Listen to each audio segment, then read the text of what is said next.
Speaker साहब, जिस दिन मैंने यहां आवाज उठाई उस दिन वहां पे एक बशारत जरदारी नाम का क्रिमिनल जाता है और मेरी जमीन पे कब्जा करता है।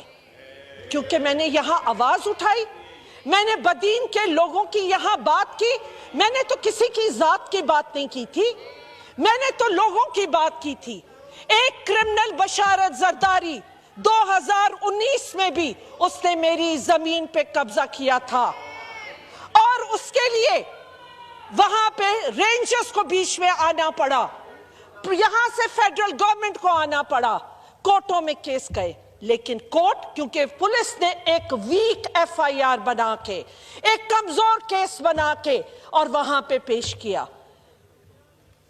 ये मैं कोर्टों को बताना चाहती हूं, जब आप क्रिमिनल्स को ऐसे आजाद करते हैं।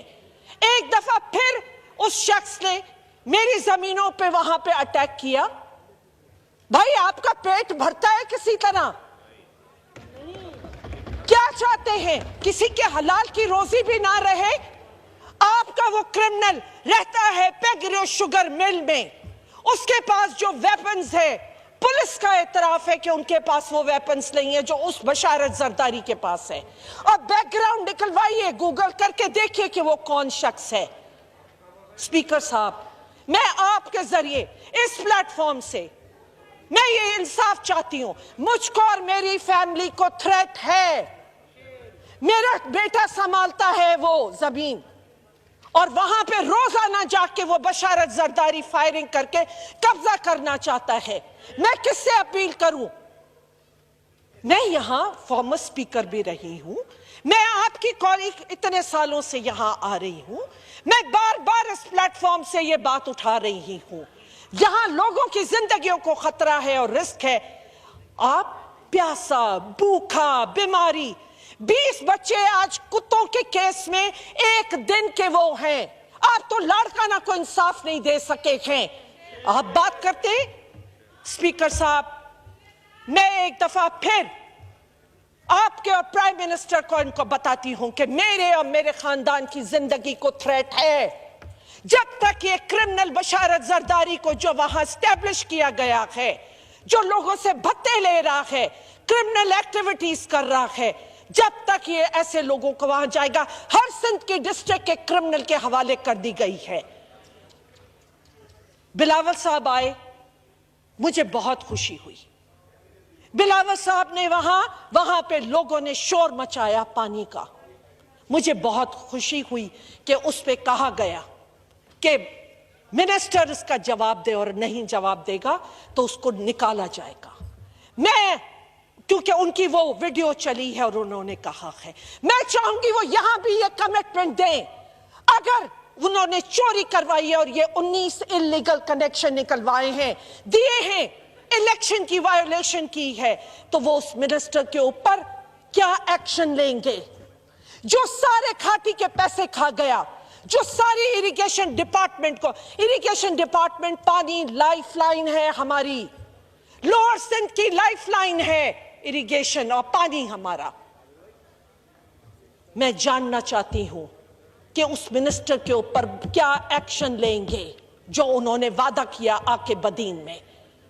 स्पीकर साहब, आखिर में, क्योंकि मैं वो पेश करूंगी आप लोगों को कि जो इलेक्शन किस तरह होती है सिंध में, और जिस तरह उन्होंने इलीगल पानी के कनेक्शन 19 मई को दिए हैं वहां 19 उनके, मैं उस पर भी एक्शन चाहूंगी इस हाउस का और उस इलेक्शन कमीशन का। स्पीकर साहब, और मैं एक्शन चाहूंगी ऐसे क्रिमिनल्स पे जो आके फायरिंग करके और लोगों की जमीनों पे कब्जे कर रहे हैं। बहुत शुक्रिया जी। जी जनाब, मैं अभी एजेंडे पे आता हूं, एक दफा एजेंडा करूं, उसके बाद सारा दूंगा। पॉइंट ऑफ ऑर्डर देता हूं जी, पॉइंट ऑफ ऑर्डर देता हूं। ये इसी तरह बहस बराए बहस फिर तो चलती रहेगी, फिर ये मेरा एजेंडा रह जाएगा। मैंने कहा था एजेंडे के बाद देता हूं, आपने नहीं माना। जी शाजिया मरी साहबा। बहुत शुक्रिया स्पीकर साहब।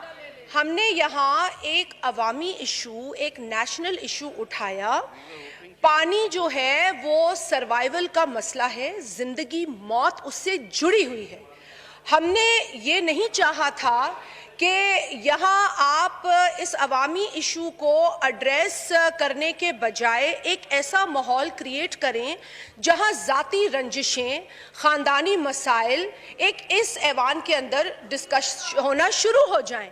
यहाँ पर जो मिनिस्टर सूबाई हैं मौजूद नहीं हैं, उनके ऊपर जिस तरीके के गलत इल्ज़ामात लगाए गए वो नामुनासिब है। यहाँ मौजूद अगर ऑनरेबल बिलावल भुट्टो जरदारी साहब मौजूद नहीं हैं तो उनका नाम लेना भी नामुनासिब था। जहाँ तक पानी की शॉर्टेज का मसला है सर, वो एक बड़ा बुनियादी इशू है। हम यहाँ लोन माफ कराने की बातें नहीं कर रहे हैं, हम यहाँ पानी के इशू पर बात कर रहे हैं। हम लिंक कनाल्स को शॉर्टेज के दौरान ना खोले जाने की बात कर रहे हैं। हम ये बात कर रहे हैं कि सिंध के साथ इस वक्त नाइंसाफी हो रही है। हम ज़राअत के लिए मर गए हैं, हमारे पास पीने को पानी नहीं है, हमारे पास मुर्दे दफन करने को पानी नहीं है। और अगर आज भी कोई जाती सियासत करता है सर, 600 वोट लेकर अगर आपकी सियासत नाकाम हुई तो वो पाकिस्तान पीपल्स पार्टी की वजह से नहीं हुई है। पाकिस्तान पीपल्स पार्टी ने खिदमत की है। मैंने सांगड़ में इलेक्शन लड़ा है, मैंने वहां के बुत गिराए हैं और सिर्फ पीपल्स पार्टी के झंडा लहरा कर गिराए हैं। वहां पर हमने झूठे वादे नहीं किए हैं, हम लोगों के साथ खड़े हुए हैं। सैलाब हो, कहत हो, बारिश हो, कोई भी सिचुएशन हो sir, this is not the way. I take exception to the behaviour.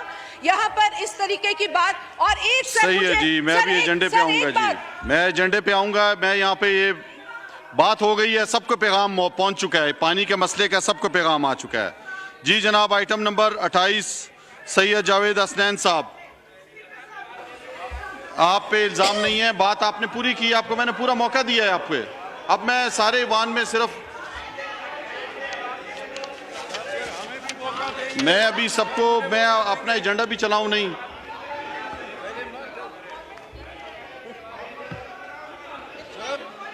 जी फहमीदा मिर्जा साहब। आप स्पीकर साहब, मैंने कोई गलत बात नहीं की। मैंने कहा मुझे बहुत खुशी हुई बिलावल साहब आए, मैंने कोई इल्ज़ाम नहीं लगाया। मैंने कहा मुझे बहुत खुशी हुई उन्होंने कहा कि वो मिनिस्टर पे एक्शन लेंगे, मुझे बहुत खुशी हुई, मैंने तो तारीफ की है। और दूसरी चीज आपने बात की कि सिंध का मसला है और सिंध के, मैंने सिंध की बात की है। क्या बदीन सिंध का हिस्सा नहीं है? क्या लाड़काना सिंध का हिस्सा नहीं है? मैंने लाड़काना में कुत्तों के बच्चों के मरने की बात की। मैंने बात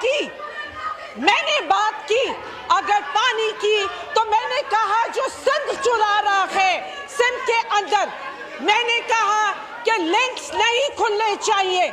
मैंने भी सिंध की बात की, मैंने लिंक्स का, लेकिन मैं ये कहती हूं कि जो बिटवीन सखर बैराज से लेके कोटरी बैराज के बीच में पानी चोरी हो रहा है, उसके जिम्मेदार कौन है? सही जी, उसके जिम्मेदार कौन है? मैं आगे चलता हूं। बहुत शुक्रिया, बहुत शुक्रिया जी जनाब जावेद हसनैन साहब, आइटम नंबर 28 पेश करें।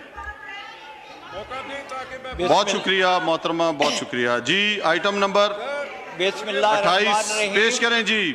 सैयद जावेद हसनैन साहब, आइटम नंबर 28 पेश करें। जनाब स्पीकर, मैं तहदीद एक्ट 1908 में मजीद तरमीम करने का बिल, तहदीद तरमीमी बिल 2020 कायमा कमेटी की रिपोर्ट और ज़ेर गौर लाया जाए। जी मलिक